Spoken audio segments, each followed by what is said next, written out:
Good? Yep. John, good? Yeah, we're good. Go ahead. Jeremiah, obviously you had a game high 26 points coming off of the scary moment yesterday. I guess just how are you feeling first of all, and just how you feel to have that nice of a night? I feel great. We just won a game in the Bahamas, and I love playing with this team, so I have no complaints. Yeah, I didn't get to play yesterday, but I wanted to be out there with the team, and today just got to be out there with them, got to fight with them, and it was exciting. I can't ask for anything else but to go to war with these guys. So.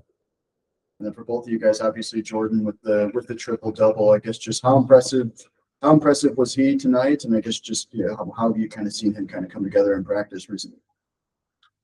I told him before the game, be the best player in the country. Like, that's what you are. You do everything on the court, and he's gonna come out there and prove it to you every single game that he can do everything on the court, and he has every part of the game that he needs. Yeah, me, I grew up, playing around Jordan in camps and stuff, and he just always had that dog mentality. He's always going to get it.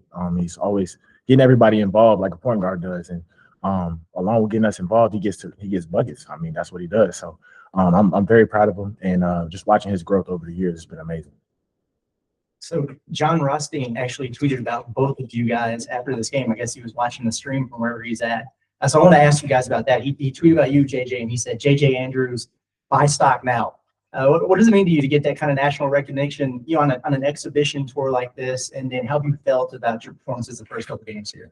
Yeah, I'm thankful for that recognition. I mean, that was the national champs of Canada right there, and it's great to get a victory like that over that they're very well respected, and just to get that recognition, I give that credit to my coaches and teammates for having the confidence in me, and having these fans here. They just bring the energy. So. And then Jeremiah, he at the end of his tweet, he just put the final score of the game and mentioned the triple double. Then he said, "And Jeremiah Wilkinson, maybe the least appreciated transfer in college basketball."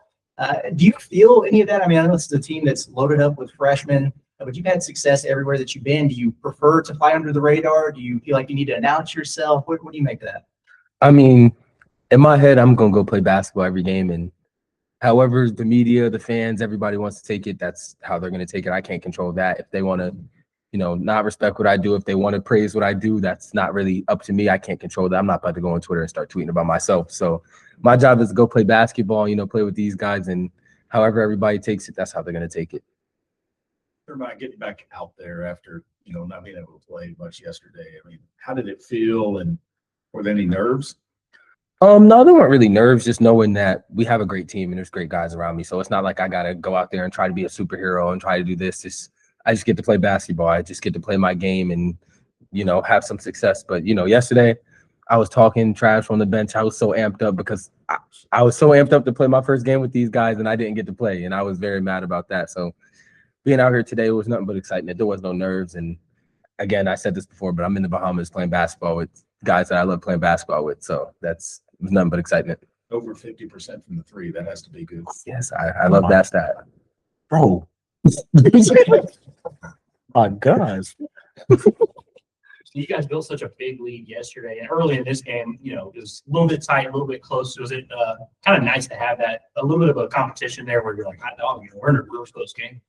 Yeah, we know we have a young team, and this is a lot of people's first college action. So it's just we got to fight, and we got to learn how to take those runs from other teams. And we took that run well from the other team. They fought us hard. They were playing tough, and they did what they were supposed to. They came out and battled, and it says a lot about the team, and we're still learning each other and learning how to play with each other. So just keep building.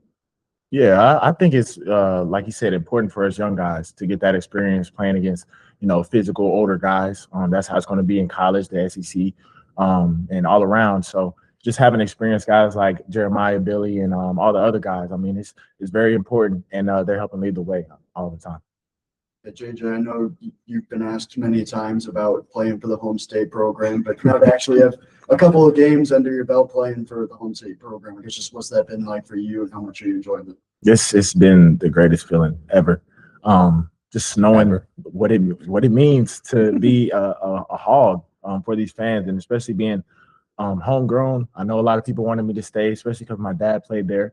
And my parents, they left it up to me, but ultimately I'm just thankful for the opportunity to be able to wear a Razorback uniform. It means a lot to me. Jeremiah, obviously you had a big role last year for an SEC team, scored a lot of points. You know what it's like to lead a team in scoring. Coming to Arkansas, how do you feel like your role is similar to what it was at Georgia, or how is it kind of different? I mean, I can really shoot the ball, so that's going to be part of my role here too. Just, that translates everywhere you go. But my job here is to just keep expanding my game and just be a leader to these guys. And that's how I keep going. Like, I was an underclassman last year. I was a sophomore at Georgia now. I'm an upperclassman, and we have a lot of younger guys. So it's on me to lead. It's on me to have good days. And just whether I make 0 shots or I make 100 shots in the game, I still have to be a leader. I still have to be talking. And, these guys make it easy, though. We have a super talented group, and they listen. We talk well. Like, so, it's easy for me just to fit into that role and just be an upperclassman now and trying to be a leader. Well, there's been a lot of talk about the jerseys on social media and stuff. Yes, y'all like those? I like them. There's a Razorback on the jersey. I have no. Right on. Obviously, you guys had a really big defensive night last night, and then tonight you guys hold the Carleton to 31% from the field. I guess just a lot of the team has been built around defense. Just how have you seen that kind of come to fruition, and what kind of led to that success in these two games? Our goal is to be the most physical team every time we step on the court, and we know that defense translates everywhere you go. So that's our goal in practice. We battle every day. We're playing hard, and we got freshmen that look like this. We got freshmen that look like Jordan Smith. We have freshmen like Abdu. We're physical, and we can guard, and we have a lot of athleticism. So just knowing that no matter what's going on outside, if you play defense, that translates to any gym you step in, whether it's outside, indoors, it doesn't matter. Yeah, defense is what wins games. I mean, I know that's the long time adage. Everybody says defense wins championships, but I mean, it's true. I mean, for us, we want to play fast. So I mean, as many stops as we can get, as much as we can communicate loud and early, as much as we can execute our defensive schemes, that'll help us win in the long run. And speaking on Abdu, obviously he had a really big night last night, another big night tonight. I guess just kind of a similar question, just how has he kind of been coming along, and how have you guys kind of seen him, grow since you guys have been together? Man, I tell Abdu all the time that he's one of the most talented players I've ever seen. And, he's still learning. He's going to keep learning. It's the summer of his first college summer, and he's going to continue to learn. He's learning really fast since he's been in college. But Coach Kyle just said in the locker room that he can do a lot of things that regular humans can't do. And, you can't really argue with that. He genuinely can. So the sky's the limit for him, and he has places to get to. Yeah, I mean, that man, he can jump out the roof, and he can shoot the ball so efficient, and he just plays hard. He's a dog. Like with Jordan, I've been at camps and played on the same team as him, and we gelled so fast. And not only on the court but off the court, he's just a great guy to be around. And you want to be around great guys, and that's what we all have here at Arkansas. Yes. Thanks, guys. Appreciate you. Thank y'all. Guys. Well, actually got to play today. You hooped. Thank y'all. Thank you. Thanks.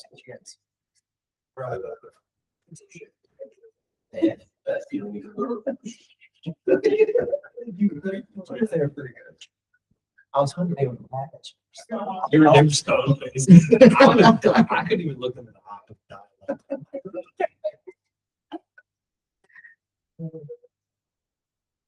Monday's word will be popcorn. Yeah. I'm sure everybody watched that. It's just, yeah, Arkansas baseball used to do that, but they would do it with the players, where they'd be like, the player has to find a way, which is harder when you're getting asked that question. You have to make center for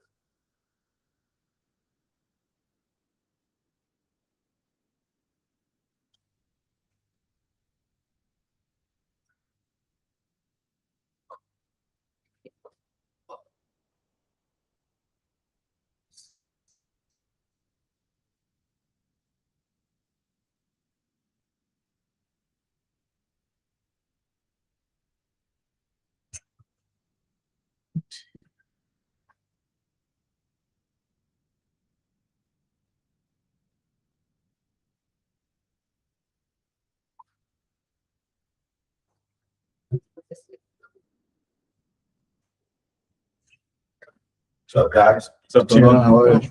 How are you? Good, man. Good.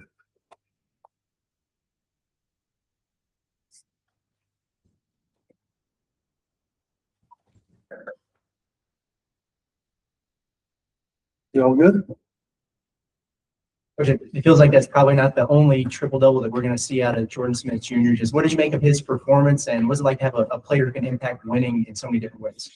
It's a luxury to have. He has such a winning pedigree. Like Jordan Smith is the kind of kid that when you have him on your team, or when we recruited him, we felt like he comes with 25 wins. We just can't mess up the other 7. So he's such a winner. And like you said, in so many different ways, he can impact the game. And one of Coach's questions in our post game here was, what can he do to impact winning when he's not making shots? And to the man, everybody said everything, because he can literally do everything. He can block shots, he can rebound, he can defend the best players. He's just a winner. And that was one thing that we thought in the recruiting process, that if we wanted to win and we wanted to win big, he was probably the guy that we should be targeting to give us the best opportunity, the best chance to win and win big. But I told him yesterday he should get a triple-double, but it just happened a day late. I actually told him he should get a triple-double yesterday's game. It just happened a day late because, you know, he's got a lot of toys on his team. He's got a lot of tools in the shed, right? This is a talented young group that is growing up right before our eyes. And we've only played 2 exhibition games, but give the credit to Canada. Carleton was physical. They came out with the physical mindset to start the game, and I loved it, right? To see, you know, what we are, what we're made of. And so those guys kind of made it hard for us for about the first 10 minutes of the game. And dagger. Jeremiah just kind of gave us that separation. We got some stops. We got our first kill at about, I think it was like 14 minutes in the first half. We got our first kill. That's not going to be the mechanism of this team. We're going to have to be a team that can string along kills. Like there's going to be games this year where we have 9, 10, 11 kills and we dominate teams. But give credit to Canada. Played a tough game. They were really into it to start. They had a game plan, and then we kind of wore them down with our numbers. So Jeremiah, I mean, just came in after having to miss most of the game yesterday. When did you know that he would be back? Incredible, right? At shoot around, he's going through shoot around, and I'm seeing how he's moving. And I said to Matt, number 5? He said, I don't know. And the thing was, it was TBD. We didn't know. We wanted to, you know, see how he felt and so on and so forth. And then after shoot around, he came and said, 5. I looked, I said, he's good, but he's playing. He said, yeah, he's playing. So me and Matt have a little joke, and he may not want me to share this, but I'm going to share it for a little giggle. Matt said to me, Chan, I tell you, man, if you keep recruiting tough players, I look like a really good trainer. He's like, Darius Acuff, you recruited him. He was super duper tough. I look like a really good trainer. He said, this kid, Jeremiah, you keep recruiting these tough guys, I'm going to look like a really good trainer. So I say, Matt, you're the best. I think he's one of the best trainers I've ever worked with, and I've worked with a bunch, and I think he's one of the best. What makes, you know, Jeremiah and Jordan work so well in the backcourt? We saw it a little bit last night before Jeremiah went out, but then especially tonight.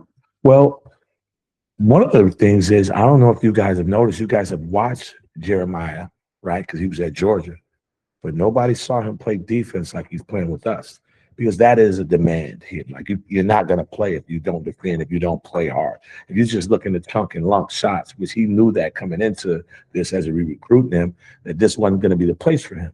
You're going to have to share the basketball, right? You get hot, we're going to go to you. He got hot, I went to him, right? That's with anybody on our team. There's going to be multiple guys that score 25, 30 points on our team. You won't necessarily average 25 and 30, but you'll have games where you have 20 and you'll have 25, you'll have 30. You just won't average it. We have too many good players, and sometimes it's going to be somebody else's night, and you got to be able to celebrate that. But one of the things that kind of give them the opportunity to be really good together is that Jordan is about 6'2", maybe touching 6'3". Jeremiah, he'll be mad at me if I say he's not 6 foot or 6'1", but they're both plus 10 athletes for their size. So whatever size you guys want to give Jeremiah, he has a 45-inch vertical. So they're really athletic, really fast, really strong. So they make up for what they lack in size. Jordan 6'2", 6'3", but he's got a 40-inch vertical. He's got long arms like Darius had. And so his plus athleticism gives him the ability to do so much. So they can play off of each other. Jeremiah's a vet. He's kind of smart. He did some really good things today. He kind of got us settled in the second half. And we had an awkward lineup because of there's no Billy, there's no this, there's no that, right? There's no Mapier, right? Mika's not playing. So we're playing some groups now that hadn't practiced together, hadn't been out on the floor together. So Jeremiah, as a veteran, kind of got us organized in a couple things. One time, he went into the double drag.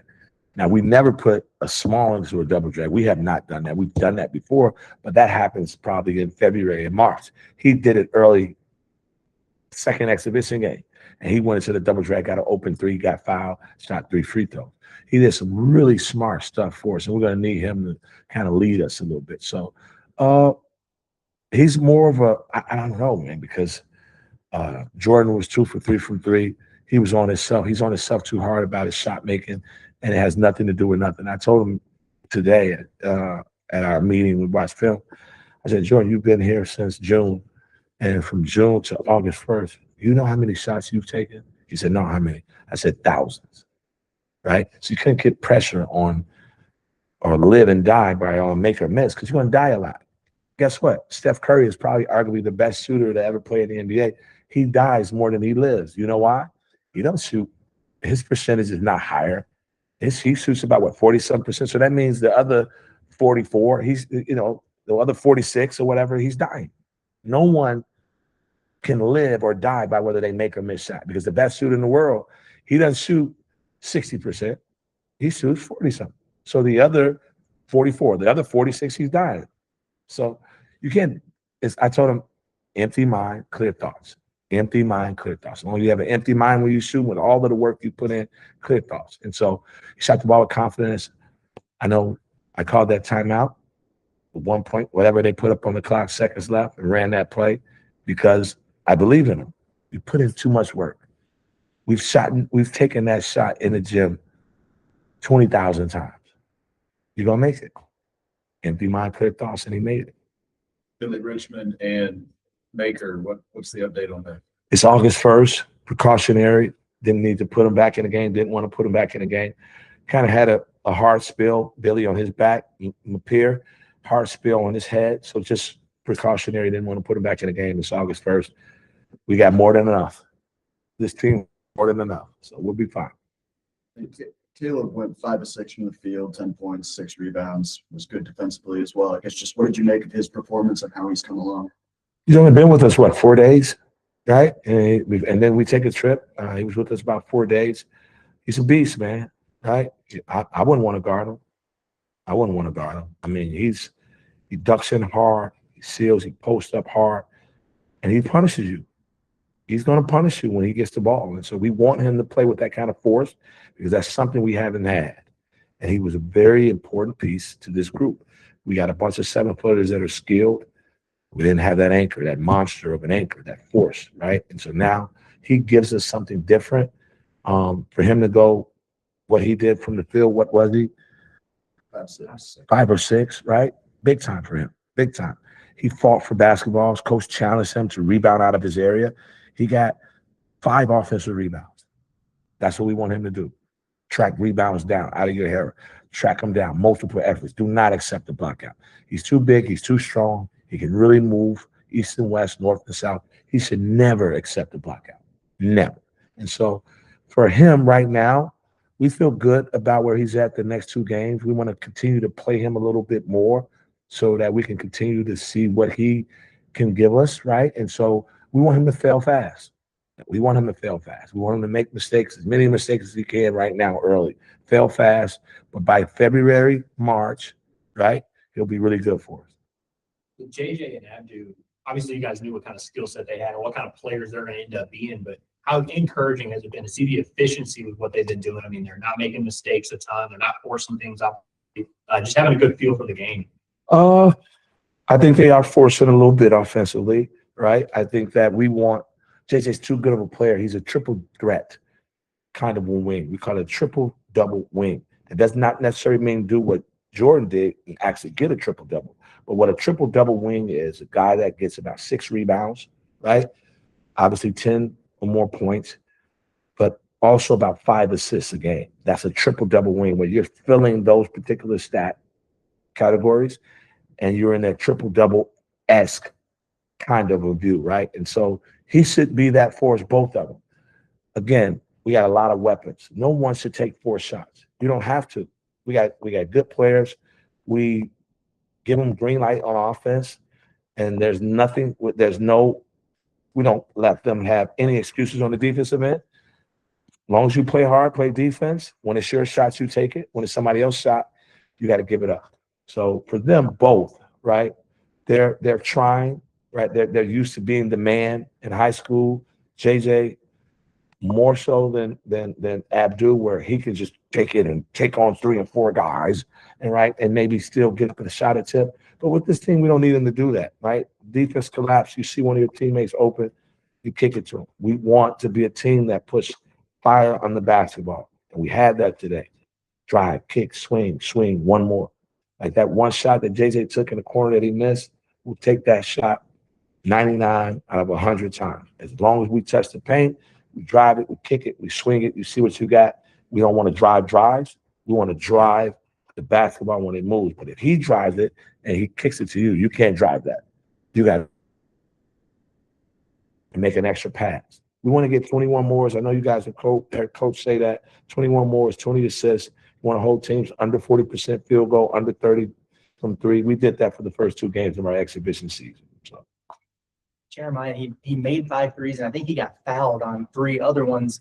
He's got such a deep range. It's almost like it takes a defender out of the equation. How important is that to have for all these athletic slashers that you have as well? Big time. I mean, they should, not now, but Jordan, Abdul, JJ, Billy, they're going to see how important he is when he extends the defense and you got double gaps to drive because they can't leave him. They can't sit in the gaps. So now you got double gaps to just be able to play at the rim, throw lobs if they help, and it's going to make our offense so much better.